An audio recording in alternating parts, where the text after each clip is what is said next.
Welcome to Daily Brief YouTube channel.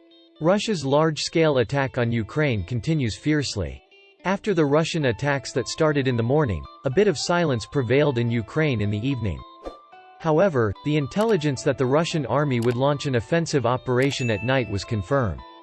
It was reported that the Russian 8th Guards Army will make a major attack on Kyiv tonight. At 4 a.m., Russia's missile and air attacks on Kyiv began.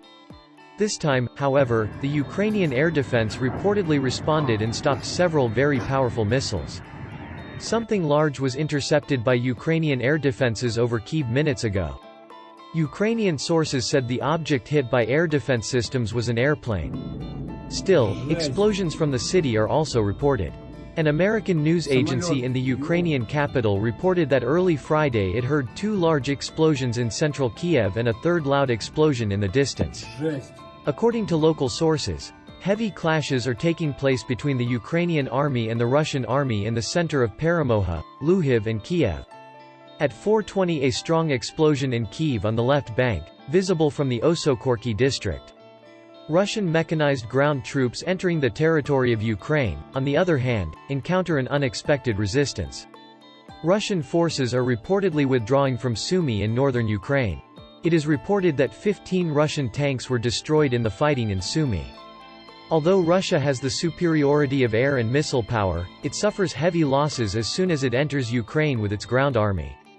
Because the Ukrainian army does not dissolve and strongly resists the Russian troops. According to a statement from the Ukrainian Air Force, the Russian army launched to capture the outskirts of the Ukrainian capital, but the Ukrainian army foiled this plan. According to a statement from the Office of the President of Ukraine, the Russian offensive force at Gostomel airport was completely destroyed. The facility is completely under the control of the armed forces of Ukraine. According to the statement made by the Ministry of Health of Ukraine, 57 people have been killed and 169 injured so far due to the Russian occupation. This only refers to civilian casualties. Putin launched a massive attack on Kyiv as he aimed to overthrow the Ukrainian government by capturing the Ukrainian army. But so far this attack seems to have failed for the first day.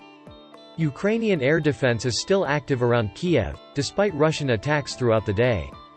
Ukraine also claimed to have shot down 6 Russian planes and a helicopter and destroyed 4 tanks. Moscow did not confirm any casualties or other military casualties. Ukrainian leader Volodymyr Zelensky has summoned top military officials for a meeting after holding a series of emergency talks with world leaders, including U.S. President Joe Biden. The commander-in-chief of the Ukrainian Armed Forces, Major General Valery Zaluzhny, said that Zelensky ordered the attacker to inflict maximum casualties. Presidential advisor Mikhailo Podolyak said Ukrainian forces were conducting a heavy fight and repulsing Russian advances in some areas. Ukrainian officials said Russia primarily targeted military infrastructure and silos and struck a number of airfields. The armed forces said these included Kyiv's Boryspil airport. Ukraine closed its airspace to civilian traffic. Monitoring websites showed no civilian aircraft in the country's airspace on Thursday. US Defense Secretary Lloyd Austin met with his Ukrainian counterpart on Thursday after Russia invaded Ukraine. Austin told Ukrainian Defense Minister Alexei Reznikov that the United States supports Ukraine's sovereignty and territorial integrity and will continue to provide defense assistance to Kyiv in the face of Russia's unfounded and gratuitous war. Austin also held a series of talks with U.S. allies, including the Bucharest Nine, a group of European nations including Romania and Poland in 2015, after the United Kingdom, France, Germany, Italy and Russia annexed Crimea and intervened in the east. Ukraine. He also met with the Turkish and Canadian defense ministers. Russia launched attacks on Ukraine from multiple fronts Thursday, bombarding key cities and taking control of the Chernobyl nuclear power plant in a bloody escalation that has led to hundreds of casualties. The broad offensive plunged Europe into one of its gravest security crises since World War II. Hours after the fighting began, Russia took control of the Chernobyl plant north of Kyiv, the site of the 1986 reactor explosion that released massive amounts of radiation into the environment. The Chernobyl nuclear plant is captured by the Russians, said Anton Gerashenko, an Interior Ministry advisor. An aide to Zelensky's office also confirmed the news to the Associated Press. The objective of the seizure appeared to be the need to capture a strategic point on the invasion route from Belarus to Kyiv and to deny it to Ukrainian forces. Earlier in the day, Zelensky tweeted that Russian forces were trying to take the plant, and Gerashenko warned that a strike on the nuclear waste storage facility could release radioactive dust that could blanket Ukraine, Belarus and European Union countries. Our defenders are giving their lives so that the tragedy of 1986 will not be repeated, Zelensky wrote. This is a declaration of war against the whole of Europe. Explosions and shelling were first heard across major cities in Ukraine around 5 a.m. local time, minutes after Russian President Vladimir Putin gave a pre-dawn televised speech from Moscow saying he was authorizing military action. He warned other countries that if they tried to intervene they would face a Russian response, so severe that no foreign nations have ever experienced it before. In remarks broadcast Thursday morning, Zelensky called on Ukrainians to take up arms in self-defense. We are being attacked from the south, north, east and from the air, he said.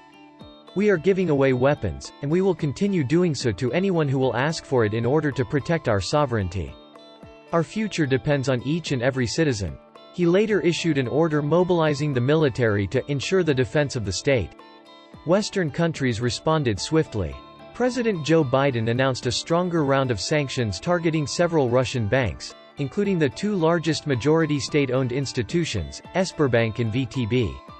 That means every asset they have in America will be frozen, he said. The U.S. also restricted some exports to Russia and targeted elites close to Putin, but the plan stopped short of one of the tougher punitive measures, cutting Russia off from the Belgian financial messaging system known as SWIFT, which links more than 11,000 financial institutions in over 200 countries and territories. Putin is the aggressor. Putin chose this war. And now he and his country will bear the consequences, Biden said. The administration's action followed an initial, narrow round of sanctions after Putin moved some troops into Moscow-backed breakaway regions in the eastern part of Ukraine. Biden also announced he was sending additional troops from the U.S. to Germany and Poland, in addition to those already deployed to and redeployed within Europe in the last several days. The group of 7 leading economic powers also denounced Putin in a joint statement after a meeting on the conflict, promising severe and coordinated economic and financial sanctions. President Putin has reintroduced war to the European continent. He has put himself on the wrong side of history, their statement said. The G7 exhorted the international community to stand shoulder to shoulder with Ukraine, and raise their voice against this blatant violation of the fundamental principles of international peace and security. NATO said the attack was unjustified and unprovoked, and a serious threat to Euro-Atlantic security, adding that it was deploying additional forces to the eastern part of the alliance, as well as additional maritime assets. The US and the United Kingdom also announced sanctions against Belarus for assisting the invasion. The Biden administration's sanctions took aim at state-owned banks, the country's defense and security industries and a number of its regime-connected officials and elites, the Treasury Department said. We call on Belarus to withdraw its support for Russian aggression in Ukraine, the White House said in a statement. As the military strikes and battles unfolded across the country, Ukrainian officials reported that cruise or ballistic missiles had targeted military control centers in the area of the capital, Kyiv. Air raid sirens were broadcast across the city, and explosions were seen and heard there and in other cities, NBC News reporters on the ground said.